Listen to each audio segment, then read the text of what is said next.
Coming up on Tech News today, HTC's one last chance is Google getting into retail, and Burger King hacks it your way. All that and more coming up.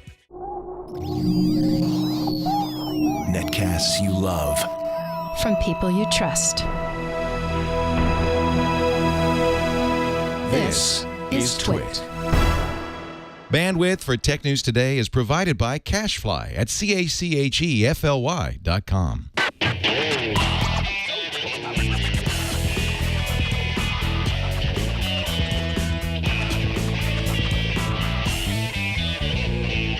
This is Tech News Today for Tuesday, February 19th, 2013. Tech News Today is brought to you by Ring Central. We do everything in the cloud. That's why we love our cloud-based phone system by Ring Central.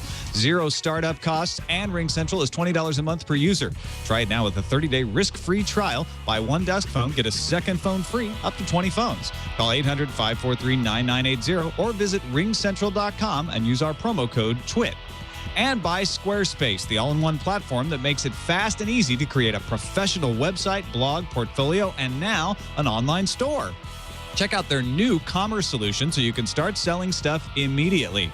For a free trial and 10% off your first purchase on new accounts, go to squarespace.com and use offer code TNT2. And by GoToMeeting with HD Faces by Citrix, the powerfully simple way to meet and collaborate with colleagues and clients from anywhere. You can share the same screen and see each other face-to-face with HD video conferencing, even from an iPad. Sign up for your 30-day free trial today. Visit GoToMeeting.com, click on the Try It Free button, and use promo code TNT. Welcome to Tech News Today. I'm Tom Merritt. I'm Sarah Lane. I'm Maya Zakhtar. And I'm Jason Howell. And this is the show we keep you up to date on the most important stories in the tech world, starting each time with the top 10 stories of the day in the news feeds. HTC needs a big win to reverse their 2-year slide, and today took the stage in New York and London to announce the HTC One. It's a 4.7-inch 1080p phone with an all-aluminum body, 1.7 gigahertz Snapdragon 600 processor running Android Jelly Bean. Also comes with HTC's latest rev of Sense UI, Sense 5, dual speakers, and dual microphones, and a so-called ultra-pixel camera. Silver and black and 32 and 64 gigabyte versions of the phone hit 80 countries on 185 carriers sometime in late March. Canonical has released a video of its Ubuntu software for tablets in action. The OS will be made available to developers and other people who are interested on February 21st, which is the same day as the smartphone preview. So, in addition to the Galaxy Nexus and Nexus 4, you'll also get touch-based Ubuntu on, let's say, a Nexus 7 or Nexus 10. Canonical says it will also provide installation tools and instructions to ease the process of flashing the early build to your device. U.S. firm Mandiant issued a report that says a group connected to the China's People's Liberation Army has stolen data from 141 companies since 2006 or earlier. Chinese Foreign Ministry spokesman Hong Lei says that is untrue. He said that since the attacks are anonymous, he doesn't know how the findings of the report are credible. Hong also said that China has dealt with a number of cyber attacks originating in the United States. Goodbye, Hotmail. We hardly knew. Actually, we kind of know you pretty well. But bring on Outlook.com anyway. Microsoft's cloud-based email exited preview mode Tuesday morning. Outlook.com has gained 60 million active users since its beta launch last summer. Microsoft also announced that Hotmail users will be transferred to Outlook's interface by summer, though the hotmail.com domain and all your folders and preferences won't go away, so your email address won't change either. Around noon Eastern time yesterday, Monday, Burger King's Twitter account profile image was taken over by hackers claiming to be representing McDonald's. So we got a background image changed, a fake Burger King press release, and a few rather unsavory tweets were posted before the account was suspended. It's back now, along with the latest official tweet. Interesting day here at Burger King, but we're back. Welcome to our new followers. Hope you'll stick around. EU regulators will take action against Google over its 2012 privacy policy change that consolidated its 60 policies into one. The regulators call Google's rules a high risk to privacy, but have yet to declare them illegal. Back in October, Europe's 27 data regulators offered Google 12 practical recommendations and 4 months to make some changes. Google says it's already made some steps to address those concerns. The EU is expected to take action in the summer. Nvidia had a couple big announcements this morning. One, the Tegra 4i will ship with an integrated LTE modem, the highest performance rating of any single chip mobile processor, and it'll be half the size of the Snapdragon 800, putting it squarely in competition with Qualcomm for mid-market phones. The 2.3 gigahertz CPU has 60 custom Nvidia GPU cores, and the software-defined modem can be reprogrammed over the air to handle different frequencies on different networks. What was the second Nvidia announcement, you ask? Over to you, Sarah. Oh, thanks, Tom. NVIDIA's GTX Titan is also alive. It's very impressive. The Titan's capable of pushing 4,500 gigaflops of raw power, and NVIDIA is calling it the means to power the world's first gaming supercomputers.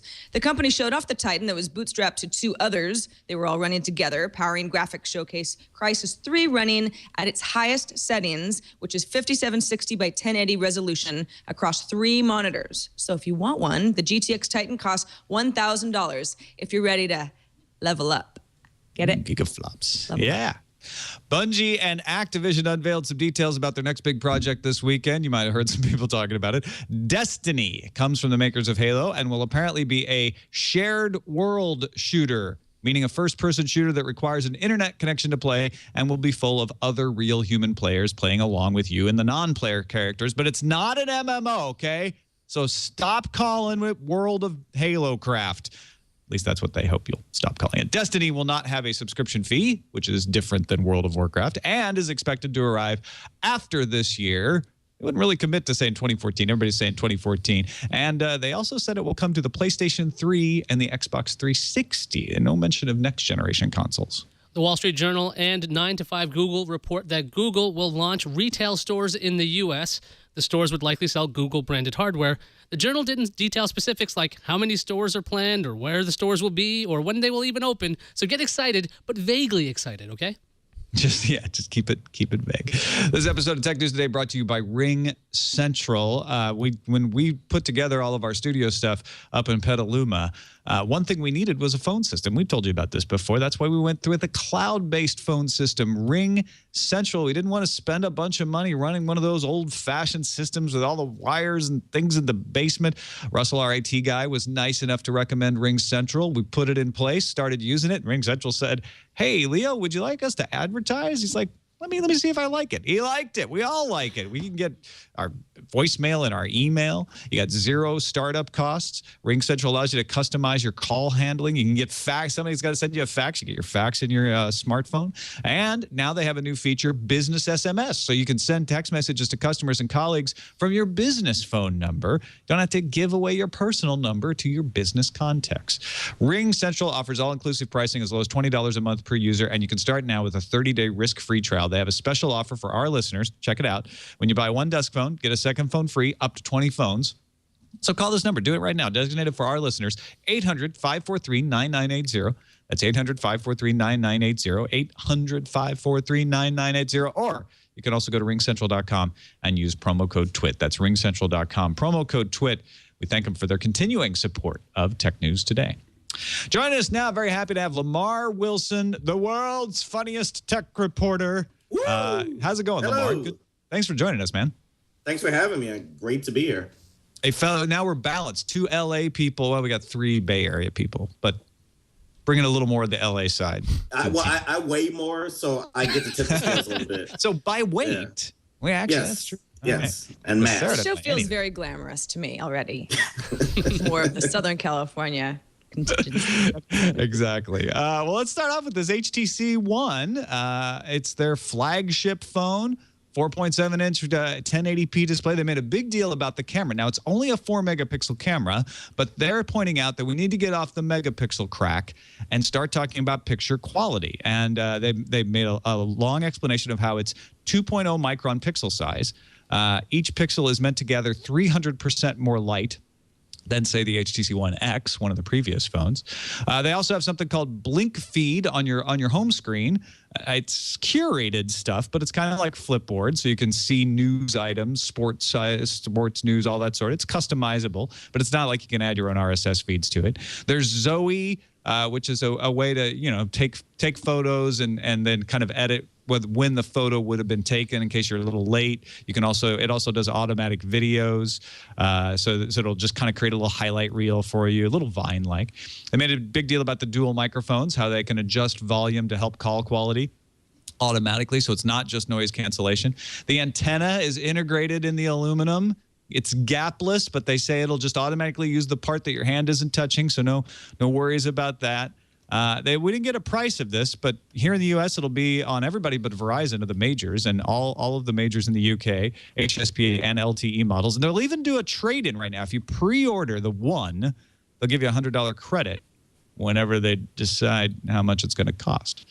So, okay, let's take our impressions. HTC needs a big win here, okay? These are the folks who made the Trio. They are the folks who blazed the way for Android and then have recently ceded that ground to Samsung, and they need to get back in this game.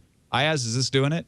Well, it's definitely a beautiful piece of hardware, and they have a ton of carriers on board already, although Verizon is missing from this list so far. I think that could be a problem for HTC. But taking a look at the software, HTC's bread and butter was scanning Android, and they're calling this now, at least I saw this on Twitter, they're calling it HTC Sense with Android. So they're kind of putting Android in the background while they're busy trying to put up their own spin on Android, because if you're going to do a stock version of that OS, everybody else can do that already. To have a differentiation like that, maybe that's going to help them stand out in the market, but that's a really nice piece of hardware. They also, in the announcement, kept calling it NuSense, which a lot of people are like, wow, that sounds a little too much like nuisance. What do you think of this, Lamar? Or nonsense. Either one. But no, I think this HTC has really great build quality. I've always liked how their phones felt.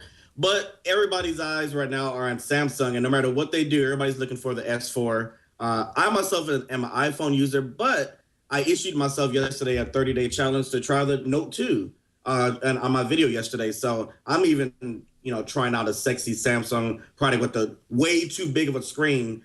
So I'm not sure that a HTC phone can win me over at this point. It's just Samsung tends to have the hearts and minds of people. That seems to be the reaction to BlackBerry when it came out. Was great for people who already want a BlackBerry, but not sure if it's turning any heads. Sarah, it sounds like maybe that's the same thing with the HTC One. A great phone. Did you see anything that could turn people's heads? Ultra pixel camera. I'm a sucker for a camera that somehow takes smartphone images to the next level. I'll be curious to see, especially with some real world use, what people who actually own this phone think of the camera, and also if this is going to start a standard for how smartphone cameras are in the future. Now, even if this phone particularly isn't a hit, but we've got really good images coming out of it, sometimes, other companies can end up winning from that technology. But without knowing the price, and as Aya said, it not being on Verizon, which is certainly the largest carrier in the US, it seems like there are too many unknowns at this point for me to say, yeah, I think this is going to sell really well.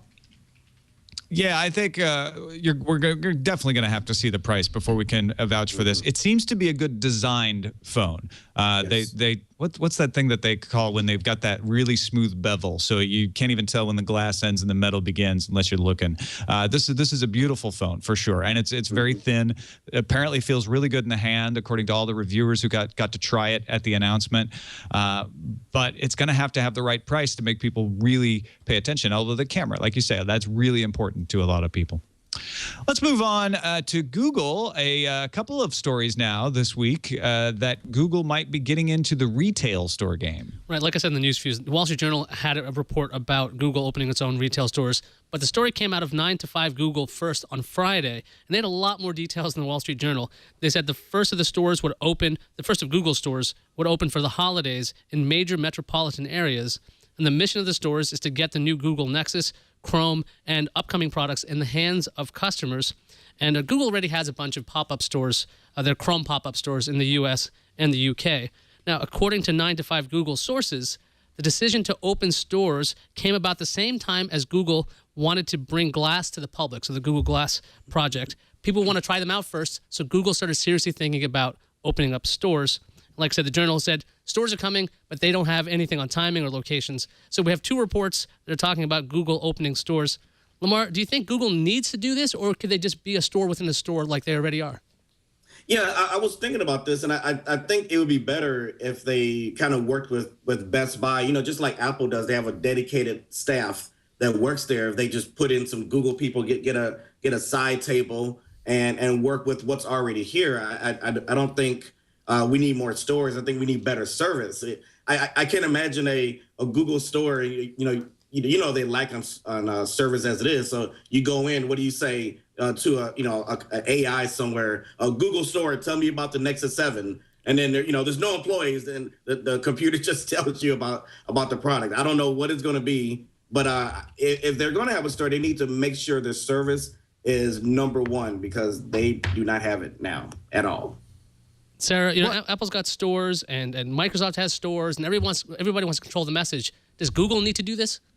I think Google Glass would definitely benefit from a really fun, interesting store where everybody wants to put on the glasses. Oh, let's see how this works. Oh, take a picture of me. Here I am in the Google store. I think Google could actually have a lot of fun with this. And as Lamar said, if there was kind of a hook, you come into a Google store and the employees are enjoying themselves, and there's this kind of whole feeling that you get from Google, and there's a lot of kind of like big bright colors and everything. I would be interested. I wonder, besides what Google Glass ends up being, how much they'd have to show off. A few phones and some Google TV devices here and there. In my mind, it's a little sparse. But again, if it's not a huge store, then I think this could work for Google. Think of all the AdSense revenue they could make off of people just browsing on computers in the store. That's how I make my living. No, I do think that we're seeing a trend here, right?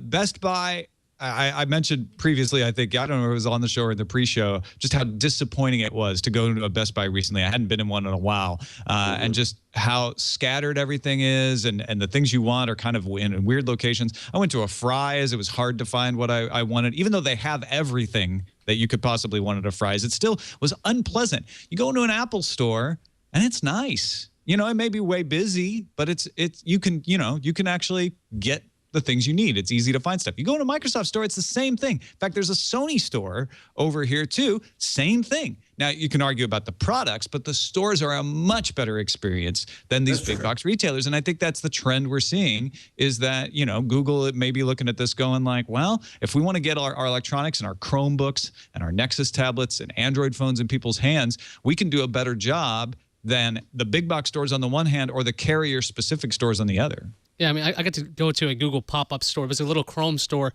that was actually in a terminal, an SFO. They would actually loan out Chromebooks for certain flights. It was part of a promotion. And everyone was super friendly. And they having the hands-on experience with a Chromebook, which is a hard sell in general, saying, okay, here's what we got. It's a browser, and it's kind of like Windows, but it's slightly different. It's kind of hard to explain that when you're browsing on the web about this. When you get to a store that Google's controlling with knowledgeable people, I think it's a lot easier to get that message across. On top of that, we know Google's going to be doing a lot more hardware in the long run. I'm kind of curious how many like Motorola products they will have, or if this will just be like all Nexus all the time. I think the fact that you can pretty much purchase anything you want from Amazon or somewhere else online and have it delivered to you means that you're going to see more of these single brand type stores, where the bet on top of it is exactly what you were saying, Lamar, service. And that's the part that Google's going to have to get right. Yeah. Let's talk about China being tabbed as the world's largest smart device market. Yeah, so this is new data that was released from Flurry, that's a mobile analytics firm. And by the end of February, China is expected to account for 246 million active Android and iOS smartphones and tablets, compared with 230 million in the U.S. Now, you might say, well, China's a bigger country and blah, blah, blah, but the U.S. was still on top in January. So this is a trend that has very recently sort of switched. And Flurry says this is not some sort of a fluke where China and the U.S. are going to sort of trade back and forth for how many active mobile devices are working in the country. China's on top and is going to stay on top. The U.S. has however many millions of people here, but China's at 1.3 billion. So that's just kind of the way that math works. Flurry also notes that the only other country to even come close to China in population right now is India. But India has an install base of just 19 million smart devices. That was back in January, which makes it tied with Russia and Brazil for 9th place overall. So India just has quite a ways to go. China is ahead in that sense. I don't know if this is too surprising to anybody, but it's certainly a milestone that China's reached. And meanwhile, I think this is actually really interesting because we've got these iPhone mini rumors that cropped up recently. We had a Wall Street Journal article about it, a Bloomberg article, so it's starting to carry some weight. And now Morgan Stanley analyst named Katie Huberty says, yeah, I think a phone that would be priced in the mid $300 or equivalent, particularly in China, could add another 20% to the 10% Chinese market that the iPhone 5 alone has right now. So just thinking iPhones.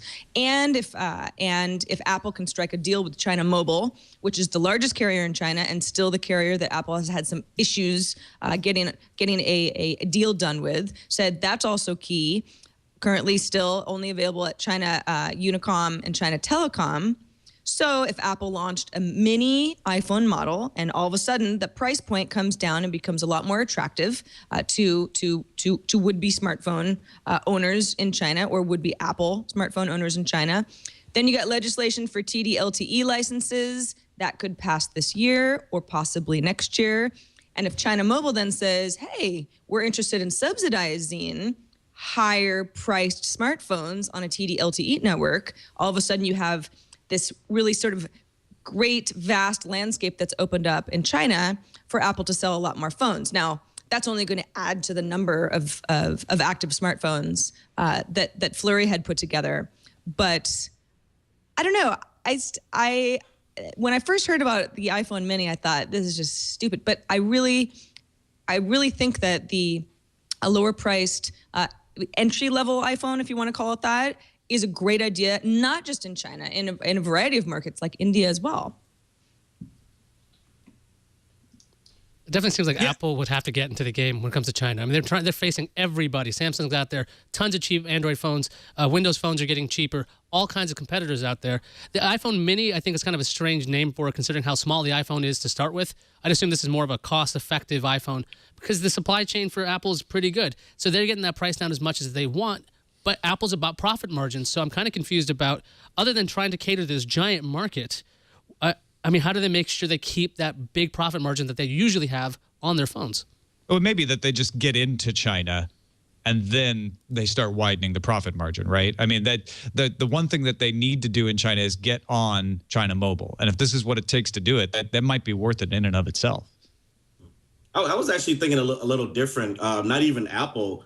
I was thinking, this may be the one chance Windows Phone has to make a dent because it's such a huge country, 1.3 billion people.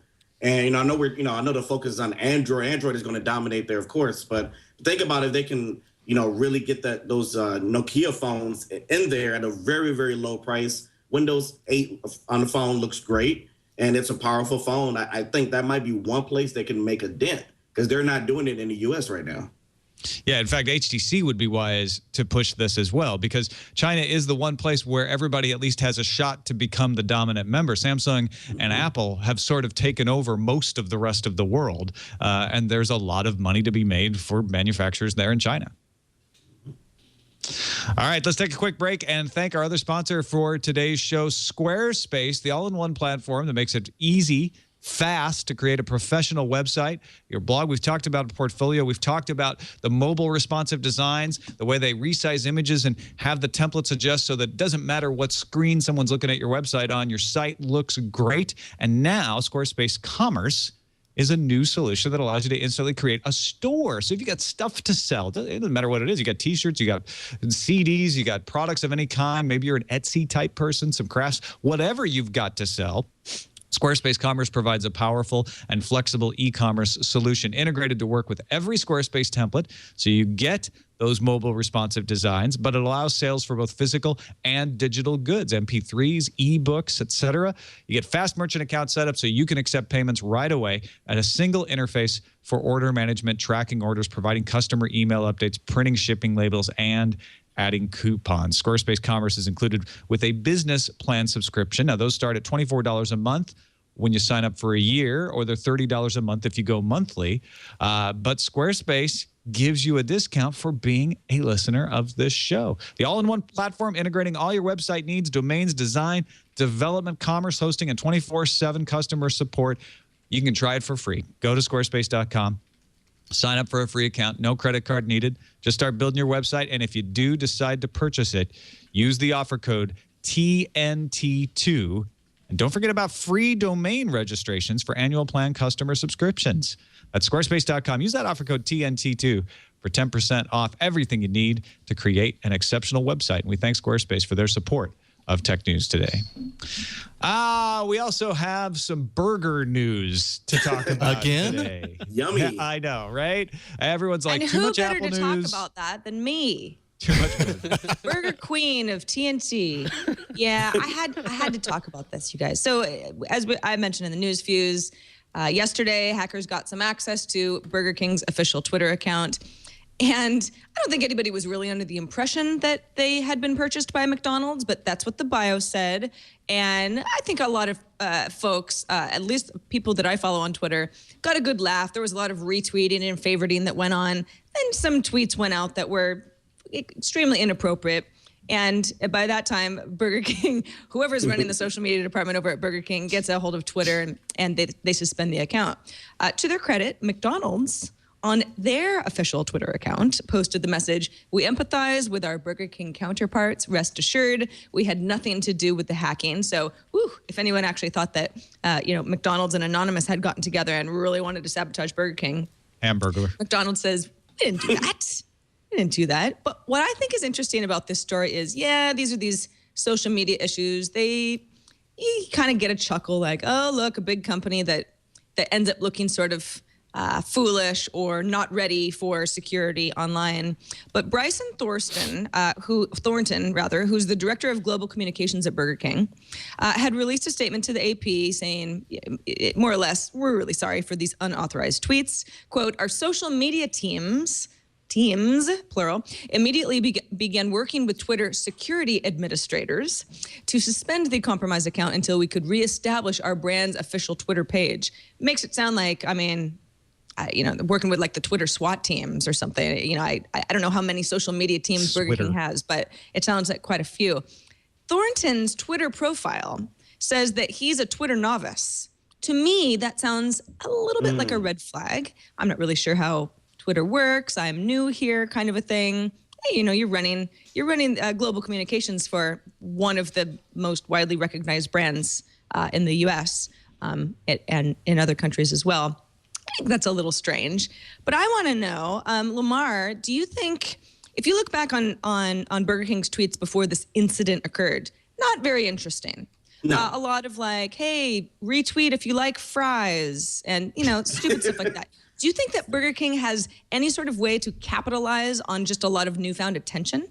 Well, yeah. What they should have done right after this is said this: the hackers had it their way. Now you can have it your way. 20% off the new Whopper for a limited time. See, it puns off the hacker thing. Is that funny? Yeah, because otherwise they get worked. roiled by everyone. I think they should have fun with it. I mean, if they take it too seriously, people are not gonna follow them anymore. I think they should play with it. Admit they got hacked. Have fun with it. The Burger King account increased in follower size exponentially over the course of a couple of hours yesterday.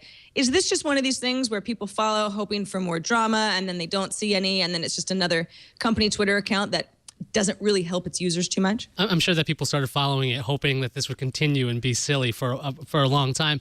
And like Lamar's saying, I'm thinking Burger King does have an opportunity here where they can realize that their really boring tweets are not getting a bunch of followers. What would get attention is by being sillier. It's Twitter, and you're selling burgers. So maybe you're not so uptight about, okay, we're going to just talk about our new sandwich. Why not be a little goofier on Twitter? Because how bad could they hurt their brand any further than what just happened there and that really creepy King ad they used to have all the time with the big plastic head guy? So He scared me. Yeah, he's absolutely frightening.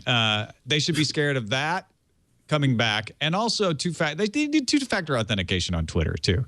In all seriousness, come on. Yes, even Burger King deserves that, right? I know. Even Burger King deserves two-factor. Yeah, you're right. Though. I mean, it's like, these are the sorts of things that are too easy for hackers to gain control of accounts. I don't even know why people are following burger accounts. I'm at a loss, but that doesn't. That's what change. I was so fascinated by. Yeah. It's like you look through the old tweets and you're like, this is not compelling material. You know, I know sometimes it's a challenge for brands to figure out how best to interact with their community, but I think Burger King is a glaring example of what not to do if you want your community to be awake. All right, let's talk about another example of what not to do. Microsoft upping the price of Office, getting a lot of flack for this because of their subscription model. Now, we've mentioned all this before. None of this is news, but for some reason, over the President's Day weekend, maybe it was journalists trying to scrape by for some good attention-grabbing headlines, but everybody's all aflame, broiled, about Microsoft's new prices, not only for PC versions, but also Mac versions of Office. So first of all, non-subscription versions of Microsoft Office are now tied to one PC, just like your OEM copies were if you bought a desktop and it came with Office. Now, if you go buy a box copy of Office, you can only put it on one PC. You change PCs, got to buy another copy of Office. Mac users are even worse off, $20 increase of price for Microsoft Office Boxed Edition, but you're still getting Office 2011. You're not getting a new version of Office like the Windows users are getting. Now, the point here is that, okay, instead of paying $140 or $220 for the Microsoft Office boxed product and all its restrictions, you can pay $99 a year or $10 a month and subscribe to Microsoft Office.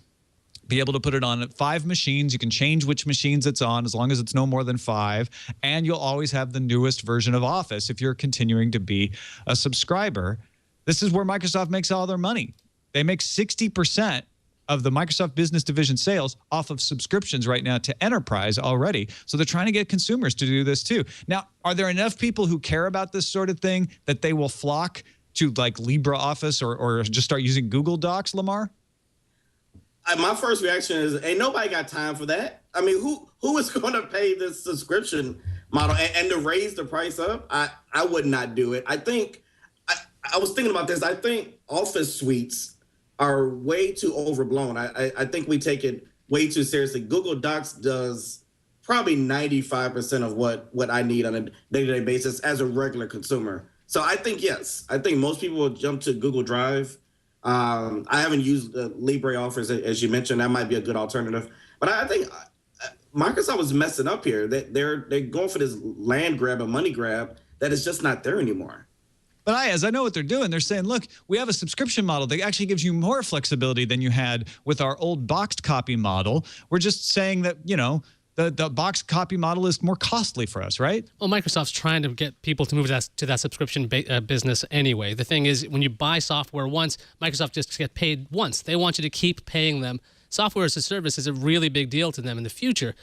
But like Lamar's saying, the web offerings out there are really good. Google Docs does a good number of things that the Microsoft Word can, and it can handle some of the formatting. But the fact is, when it comes to businesses and things, there's a lot of inertia keeping people in these big Office suites, because if there's some weird formatting change from one version to the next, people freak out about that, especially in businesses. But also, I mean, Microsoft has that free option online through SkyDrive. I mean, you don't even need to pay for Office to get Microsoft Office. So I'm just kind of curious about how much people will get sick of this because Microsoft's forcing this change.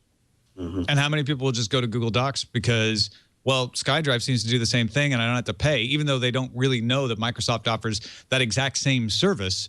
They think they have to pay for it, right, Sarah? Yeah, I think so too. The tied to one PC thing seems just so counterintuitive to what Microsoft wants to be known as, and that's a cloud-based company, or at least one that provides cloud-based services.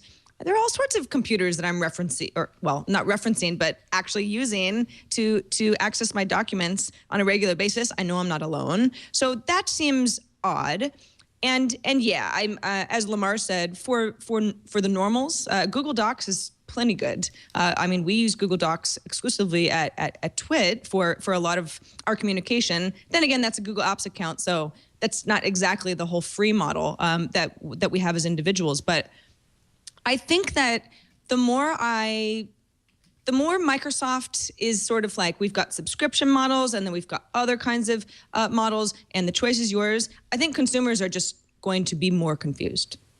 But believe me, if you're the kind of person who buys the $200 version of Microsoft Office every time it's new, the subscription model does make sense. It gives you a lot more features, gives you the full versions of Office, and it's about the same cost without the hassle, and you get a few more the ability to install it on more than one machine at the same time. So I get that. I think what Microsoft is saying is, we don't really make that much money off the other people, so maybe they don't care if they go and use something else. Let's finish up with another Microsoft story about full Windows applications on Windows RT. How do you make that happen? Yeah, this is a nerdy story I found today. I was really excited about it. A developer by the name of Mumh, I'm pronouncing that wrong probably, has put together a tool that lets people run x86 apps on Windows RT. Now, it requires you to unlock your RT tablet and install an MSI file. The tool's in beta, and it might hang. Now, remember, it's in beta, so it's not an official blessed tool or anything. It's been tested with WinRAR, 3D Pinball, Space Cadet from Windows 95, but it does have a number of known problems. Launching one x86 app from another is not supported yet. So if you have an installer that decompresses themselves and launches another executable, that's not going to work. So this is like the first tool that lets you run x86 apps on Windows RT. Lamar, do you think an emulator is something Microsoft should be putting into Windows RT, maybe thereby not confusing everybody? See, this is my look when I heard you talk about this. My eyes just glazed over because this is so out of my league. I will say I've played with this tablet. I think they should let people do as much as possible with this. So if that is an emulator, so be it. Open this thing up because it has got such bad press that I think something like this would be great. Everybody wants to run full applications on it. I went to the store the other day, played with the Pro, and the guy was pretty much it's like begging me to buy it because no one was really trying to go for it. So you got this lower price one. Do something with it. I agree. Tom, if they run an emulator on ARM, odds are that's going to be really slow and it's not going to run as well as it would on an x86 chip. But should Microsoft include this anyway as an option just so they can say, look, all the apps run everywhere? No, it's Microsoft, right? If they do anything, they're going to get like all kinds of hell for it. And it's going to be like, well, why aren't you just allowing Windows 8 on there? Or why your emulator doesn't run this well? It doesn't run that well. I think Microsoft's smartest move is just to let this happen. Let the hackers run with it and let people who want to do it, but keep their hands off of it. Sarah, when Apple moved moved to Intel, they included Rosetta that allowed you to run old Power PC apps. Why shouldn't Microsoft just say, hey, look, we're going to give you this legacy support. It's not going to run so well, but look, this is our future. We're going to be on ARM. Get the store apps, and things will be fine. Why not follow the Apple model? Oh, if Microsoft followed the Apple model, they might be in a whole different kind of company by now. How long how long do you think that people made use of being able to run the legacy applications once Apple moved over to Intel? I think I kind of agree with Tom here. It's Microsoft, and if they allow something like this, then the public goes, well, wait a second. So these two devices aren't really all that different. Why don't you actually just let us run Windows 8 in general? I think when we see tools like this, you realize, oh, okay. I mean, the Windows RT machine is a lot more capable than it was marketed to us, so that's good. But no, I don't see this being something official from Microsoft. Yeah, I think one of the reasons Apple was able to pull that off is because the x86 chips could emulate much better than the other way around. Because this is going to be, running x86 on ARM is going to be pretty slow in general unless you have a ton of power. And the thing is, the Surface is not exactly going to be able to do that right away. I think this is something Microsoft should definitely... They should never try to break this. They should allow people to hack this RT as much as they want, just like they did with the Xbox, because in the future, I'm thinking they're going to take a lot of those things that developers are putting together. They're going to put it in that second version of the Surface eventually, because as far as Microsoft's concerned, they need to do software as a service and they're doing hardware. They need to make sure that people understand that your applications run on x86 and they run. So if it runs Windows, it runs the application, because I think right now it's so confusing for people to understand the difference between Windows RT and Windows, x86. You think they should let you have it your way? Just to be clear. Right. I'm saying that they shouldn't have a no substitutions rule. Exactly. Let's finish up with the randomizer. Philosophical Transactions of the Royal Society has a paper coming out from Albert Laszlo Barabasi, a Hungarian physicist, which claims that network analysis shows that any two web pages are separated by just 19 clicks. So 19 clicks or less can take you from one page on the web to any other page on the web. Now, granted, there are pages that don't have links on them or only link to themselves, internal links, et cetera. And I'm sure he took that into account. But for the most part, if a page links out to the web, you're 19 clicks away from every other page out there. Stunned or don't care, Lamar Wilson? Don't care. This is the Kevin Bacon thing at the full throttle here. You know what the Kevin Bacon thing is, right? Oh, yeah, the 6 degrees separation. Yeah, yeah. So, yeah, I don't care. It's 3 times as long as Kevin Bacon. Hey, exactly. I don't care. Sarah Lane, stunned or don't care? I care. I mean, what about websites like, Internet Archive type stuff where it's like, okay, well, if that's one of the 19 away, you can get almost anywhere pretty easily. But I think it's interesting to think about. Well, and the key here is 19 clicks to me sounds like a lot. There are a lot of nodes, and he identifies Google and Facebook as 2 examples of nodes where you can go from one page to one of those nodes very easily. Usually, there's lots of links to Twitter, right? Everybody's got a little link to Twitter, to their Twitter account, and then once you or Facebook, and once you get to one of those nodes, then you can go back almost anywhere on the internet. I tried this. I started off on the PC World Story about this, and I ended up at guidestar.org, but it was hard because a lot of links went to dead ends. I asked, stunned or don't care? I don't know if I'm stunned. 19 sounds like a really big number, strangely enough to me. I was thinking like the Kevin Bacon thing as well. Like it should be a really small link. But then again, if you have anything that links to Twitter or Wikipedia, I mean, Wikipedia will get you anywhere. I know I've gotten lost in Wikipedia forever and getting to all these other external sites based on that. So I think it's pretty cool that somebody actually got a number on it. I guess I'm surprised by the number. I thought it'd be much smaller than 19. And it's a stable number. He says that it's been 19 for a long time, and it's probably going to stay 19. That's just the math behind how networking tends to work, which I find that part really fascinating. Let's take a quick break and thank our last sponsor for today's show, GoToMeeting. Successful teamwork is the foundation for a successful business. You probably heard that before, but how do you do it? You want to meet face-to-face. You want to work more effectively, but clients and coworkers are spread all over the place. They're all over the globe. Working with those Pixel Core guys. Those people are everywhere.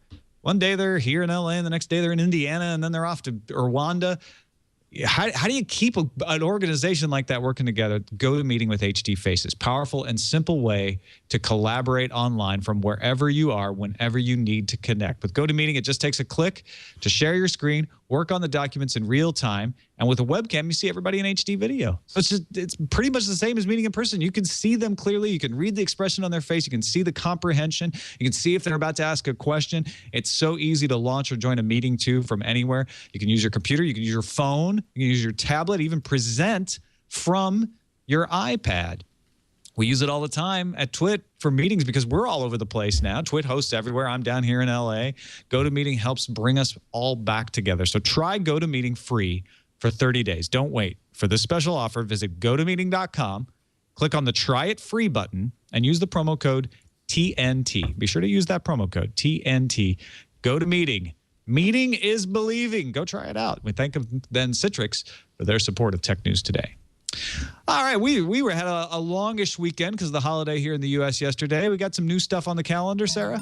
That's right. You can download Firefox 19 for Windows, for Mac, and for Linux right now, even though the official launch is not until tomorrow. So get a jump on that. Also tomorrow, the Sony PlayStation event is taking place in New York City. That's tomorrow the 20th. Ubuntu, the phone and tablet developer previews, as I mentioned earlier in the show, will arrive on February 21st. So both phone and tablet. And Postgres, or Postgres, depending on how you say it, is shutting down for good. Now you might be like, gosh, didn't they already shut down? Been kind of under the radar since becoming part of Twitter, but will shut down for good on April 30th. The team works for Twitter now and says they're focusing on internal tools. They will be offering data downloads until April 30th if you are currently somebody who's using it or have in the past. By the way, somebody just got into the Jeep account as we're doing this. So two-factor authentication, Twitter. Oh, not only in a Jeep. Let's see what's incoming. Incoming message. Got an email from Tyler. It says, "Hey, TNT crew, I was listening to episode 681 where you were discussing HP planning a new mobile device using Android instead of their own WebOS. The question was posed whether they should stick to stock Android or alter it as many vendors do. They should flavor it with a sprinkling of WebOS. As a Palm Pre user, I was very happy. When I switched to Android, I was disappointed. While the hiring of Matthias Duarte seems to have helped Android's user experience, there are still some things I miss about WebOS that presumably cannot be replicated in Android due to patents, which HP now owns.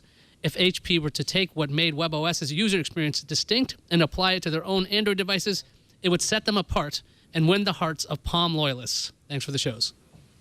It's a definitely interesting idea. Yeah, kind of the best of all worlds there. It's a world that will never live. I was a big Palm Pre fanatic. I loved it when it came. I think it was WebOS was ahead of its time. I just think, Android came so fast and just knocked it out. I think it was amazing. I wish it would have stayed around. And I hate that they're shuttering it. I wish they would keep trying to use it. It's a great operating system. No, I agree. And some of the best features we see in phones these days are features we saw in Palm Pre years ago. Got another email from Rich in lovely Cleveland. This is in response to our discussion about whether the Wii U has a future. He says, "The problem I'm seeing for the Wii U is that Nintendo still refuses or is unable to make kind of compelling online content. They still have nothing that can compete to Xbox Live as a comprehensive gaming and entertainment network. I still hold that if they had been aggressive with online support, they would have kept the original Wii a stronger product, if only so that you don't have to have everyone in one location to get your Wii Sports on, for example. Another problem is they introduced a singular piece of hardware without creating a truly compelling use case for it. It's been stated before, but Wii Sports was the perfect game to come with the original Wii because everybody saw how awesome it was and how fun the system was. Having played a couple Wii U launch titles, they're fine, they look nice, but there's no hook." He says, "All that being said, if Nintendo comes out with a Dungeon Crawl Creator tomorrow where the person with the gamepad is the GM and all the other PCs can play online, I will go out and buy that system and play for all my old D&D buddies to boot. But that's also the problem. I can think of a lot of niche games that could make the Wii U's hardware shine, but will there be enough niches to feed the big developers?" Nintendo tried. They tried to have a compelling case, and these people aren't buying into it. It's just this one idea of having the older brother syndrome, where you have the older brother gets the good controller, and everybody else has to go around with the old nunchuck things. Yeah, I think this is exactly dead on. It's the online experience really is separating the Xbox. I think a lot of people are picking that because it's like, well, it's got all the titles and it's got this online experience. Sony has a great online experience. They just haven't been as good at pushing it as Microsoft. They have all the titles too, for the most part. You can argue there are differences between the two consoles, but Nintendo nobody thinks they have the titles because they don't have the numbers of them, and that online experience is definitely not good. All right, let's wrap up. The dogs are telling me it's time to go. It's over. Your dogs are barking, Tom. You've gone too long. Hey, Lamar Wilson, thanks for joining us, man. Yes, tell folks all about your YouTube channel, where they can find your stuff online. Yeah, so I do a YouTube show where I talk about tech and entertainment and put it in a funny package and deliver it a few times a week. So you can find that at youtube.com/Lamar Wilson. I'm also active on Google+. I'm one of the few, but I'm there. And you can also find me on Twitter at Lamar Wilson. So appreciate talking to all of you all. Thank you for having me on, by the way. Absolutely. Great having you on. It was a pleasure. We'll definitely have you back. Thanks, everybody, for watching. You can find our subreddit at technewstoday.reddit.com. You can submit stories there. Let us know what kind of stuff you'd like us to talk about on the show. We do take that into account. You can also find us online at twit.tv/TNT. You can email us, tnt@twit.tv, or give us a call. Leave us a voicemail, 260-TNT show. We'll be back tomorrow with Peter Rojas from AOL's Gadgets. See you then.